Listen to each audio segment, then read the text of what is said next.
इल ने जैसे ही स्त्री रूप धारण किया, अब वह किम कर्तव्य विमूढ़। मैं कौन, मैं कहां से आई हूं, मेरा नाम क्या है, मैं किसकी पुत्री हूं, ये सब जो पुरुषत्व के अंग है वो स्त्री रूप में परिवर्तित हो गए। अब तो इल सोचने लगा कि मैं हूं कौन। इल के ऐसे सोचने पर उसे कई वर्षों तक तो याद ही नहीं आया, उसी मन में घूमता रहा।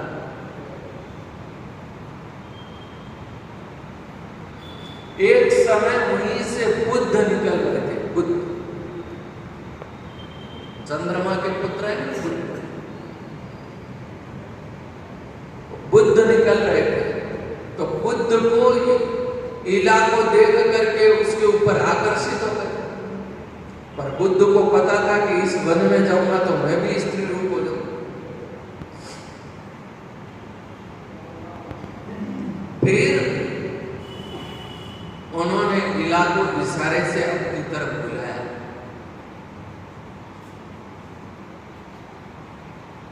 इला को बुलाया, फिर इला के साथ गंधर्व विवाह किया। फिर इला गर्भ धारण करके इधर मनु महाराज इला को जब नहीं देख पाए, कहीं से समाचार नहीं मिले, तब उसकी खोज की तो पता लगा कि इस वन में गए और यहाँ पर वह स्त्री रूप धारण किया।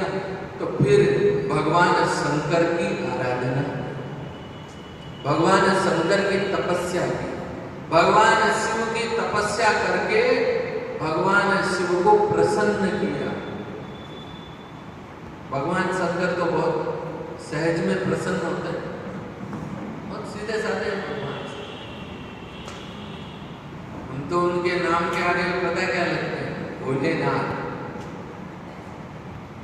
मंदिर पे क्या लिखा रहता है, भोलेनाथ। जबकि क्या है, आदिदेव महादेव है। फिर भी हम उनके आगे क्या लिखते हैं, भोलेनाथ। भोलों के जो नाथ हैं वो भोलेनाथ शिव। भगवान शिव कितने सहज सरल हैं। एक लोटा जल चढ़ा दो तो भगवान शंकर प्रसन्न। भगवान शंकर को ज्यादा कुछ थोड़ी चाहिए, कोई नमस्कार कर ले तो भी प्रसन्न हो जाए। और अभी तो भगवान शंकर बहुत व्यस्त है।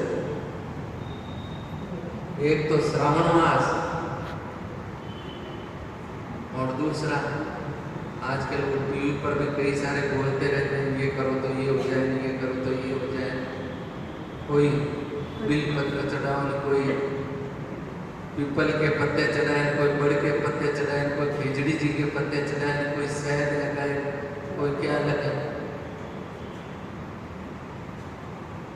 अभी भगवान शंकर बहुत व्यस्त है। भगवान शंकर की व्यस्तता बहुत ज्यादा है। और विशेष करके अब तो 2 श्रावण है, तो 2-4 दिन बाद तो और विशेष सुबह से शाम तक ही उनको फुर्सत नहीं। भगवान शिव सहज प्रसन्न। भगवान शिव को कोई अत्यधिक कुछ चाहिए नहीं, क्योंकि वह स्वयं ही कोई वस्त्र धारण करते नहीं है। पर संसार, समस्त संसार के प्राणियों को सुख, समृद्धि और ऐश्वर्य प्रदान करते रहते हैं। ऐसे से भगवान शिव सहज प्रसन्न होते हैं। बहुत अत्यधिक कुछ करने की आवश्यकता नहीं है भगवान शिव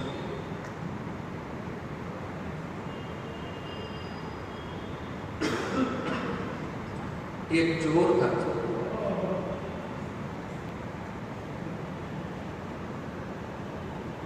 चोरी करने अपने घर से निकला। बीच में बहुत जोर की बारिश आई। बरसात आई तो इतनी तेज बरसात आई कि थोड़ी ही देर में हल में जल भरा गया। अब वो कहाँ था? इधर उधर देखा तो उसने कोई एक मंदिर देखा। उस मंदिर में प्रवेश किया तो वहां भगवान शंकर की प्रतिमा देखी। थोड़ी देर इधर उधर देखा, ऊपर देखा तो किसी ने भक्त ने चांदी का छत्र चढ़ा दिया भगवान। उसका मन हुआ कि चलो आज का काम तो किया। कोई चढ़ाए न कोई उतारे, कोई प्रसाद चढ़ाए न कोई प्रसाद पाए। भगवान शिव को तो उसने एक ऐसे यत्न किया, जब नहीं उतरा तो वो स्वयं भगवान शंकर पे चढ़ गया। भगवान शंकर इतने में प्रसन्न हो गए। भगवान शंकर तत्क्षण प्रकट हुए और प्रकट होकर के कहने लगे, बोले भक्तराज मांगो, क्या मांगते हो? वो तो डर गए। बोले आप? बोले मेरे शिव। भगवान इतने सहज, इतने सरल। बोले बाकी भगवान को मनाना हो तो कितना नियम उपनियम सब करना पड़े। कोई लड्डू गोपाल जी की सेवा करे घर में तो देखो स्नान करके उनको उठाओ, फिर उनको स्वच्छता से भोग लगाओ, कलेवारों को फिर भोग लगाओ, फिर मध्य में भी लड्डू गोपाल जी को भूख लग जाए तो कुछ भोजन का और। हमारे पास में श्रीनाथ जी में कितनी बार भोग लगता है। सुबह उठते ही सबसे पहले स्नान के पहले भोग रखा था। पहले स्नान बाद में मंगला आरती होती है, उस समय पहले भोग रखते हैं, क्योंकि भगवान बाल स्वरूप है। बालक को तो उठते ही पहले भोग लग जाए। और भगवान शंकर को आपको चढ़ाओ नहीं चढ़ाओ कितने सहज है। देखो आंकड़े के तो फूल चढ़े और आंकड़ा हर कहीं मूक जाए। धतूरे के पुष्प और धतूरे का फल चढ़ाओ तो हर कहीं मिल जाए। कितने सहज। नहीं तो किसी को कमल का फूल चढ़ाओ, किसी को मोगरे का फूल चढ़ाओ, किसी को चमेली का फूल चढ़ाओ, किसी को गुलाब चढ़ाओ। अलग अलग पुष्प हैं सभी के लिए। जैसे अलग अलग वाहन है ना, वैसे वैसे अलग अलग देवताओं के अलग अलग पुष्प भी है। उन पुष्पों को चढ़ाना उससे श्रेष्ठता रहती है। जैसे गजानन जी को दुर्वा, लक्ष्मी जी को कमल, ऐसे अलग अलग देवताओं के अलग अलग पुष्प है। ये जितने पुष्प दिखते हैं ना हमें सृष्टि में, ये केवल ऐसे ही नहीं, ये अलग अलग देवताओं के पुष्प हैं।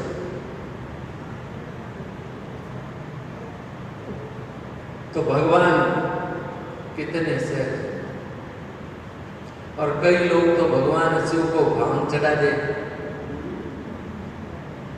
भगवान महाकाल के तो रोज 2.5-3 किलो भांग चढ़ती है। जब सायंकालीन श्रृंगार होता है ना उनका, जब भांग पे ही सारा श्रृंगार होता है, उनको कभी महाराजा बनाते हैं, कभी अर्धनारेश्वर बनाते हैं, कभी क्या बनाते हैं, वो सारा भांग के ऊपर ही चित्रण होता है। और फिर वही प्रसाद बंटता भी है। तो लोग आ करके क्या कहते हैं, बोले भगवान शंकर का प्रसाद ले। अरे भगवान शंकर का प्रसाद लो जो तो ठीक, पर भगवान शंकर ने जो पी रखा वो भी थोड़ा पी लो, वो भी तो पियो थोड़ा। जो पी रखा है, जिसके कारण से वो नीलकंठ कहलाते हैं, वो भी थोड़ा पी लो।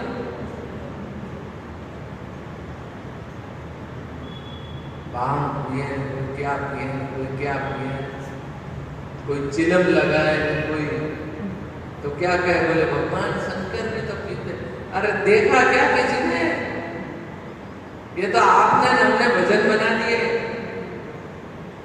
मैं तो गोटत गोटत आ रही। अरे कब गोटी उसने? ये पता तो है कि नहीं? ये हमने बनाया। भगवान आदिदेव महादेव,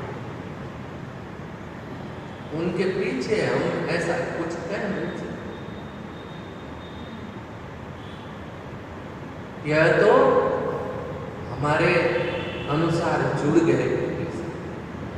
भगवान शंकर को प्रसन्न किया, भगवान शंकर प्रसन्न हो गए। भगवान शंकर ने कहा देखो, मैं इला को आशीर्वाद दे सकता हूं, पर आप चाहो कि यह श्राप से मुक्त हो जाए, ये संभव नहीं है। ये जिस उपवन में इन्होंने प्रवेश किया, उसका दोष समन कोई ही नहीं कर सकता। यह पार्वती जी का उपवन है, इस उपवन में प्रवेश करना निषेध है। यह व्यक्ति को ध्यान रहना चाहिए। और अब आ गए हैं तो उसकी सजा भोगनी पड़ेगी। तब फिर भगवान शंकर से अनुनय विनय, तो भगवान शंकर ने कहा देखो, मैं एक आशीर्वाद दे सकता हूं, इसमें कुछ रियायत कर सकता हूं। बोले क्या? बोले 1 महीने पुरुष और 1 महीने नारी रहेंगे। इला नाम के राजा को किम पुरुष हो गए। किम पुरुष में समझ गए ना? अर्जुन को भी किम पुरुष बनना पड़ा था 1 वर्ष के लिए। वन काल में बृहन्नला बनकर के जो यापन किया अर्जुन ने, उसे किम पुरुष कहते हैं शास्त्र। किम पुरुष बने 1 महीने किम पुरुष और 1 महीने पूर्ण नारी के स्वरूप में रहे। मैं ये कर सकता हूं। तो उन्होंने कहा ठीक है, इतना तो कीजिए। इतना किया, फिर इला गर्भ धारण कर चुके थे। बुद्ध के पुत्र को जन्म देना था, फिर उससे बुद्ध के पुत्र का जन्म हुआ।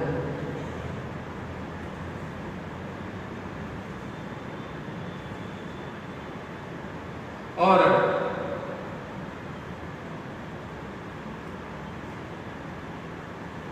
यहां पर कहा है इला के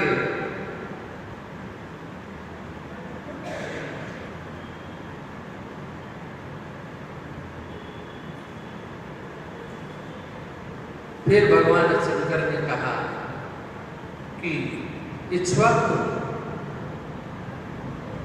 मनु महाराज के पुत्र और हुए, वह अश्वमेध यज्ञ करे और उस अश्वमेध यज्ञ का फल शिव पार्वती को दें।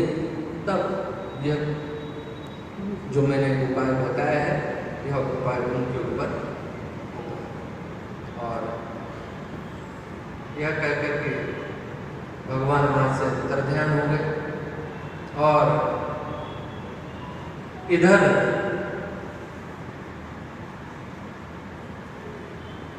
उनके पुत्र हुए। बुद्ध तो वहां से स्वर्गलोक को चले गए। इधर इला कुमार पुरुरवा चंद्रमा के वंश को आगे विस्तार करते हैं, जिनका नाम पुरुरवा हुआ। पुरुरवा महाबलशाली हुए और कई सारे उनके वर्णन है। अश्वमेध यज्ञ हुआ। अश्वमेध यज्ञ का जो फल भगवान शिव और पार्वती को दिया। भगवान शिव के आशीर्वाद से और फिर पुरुरवा को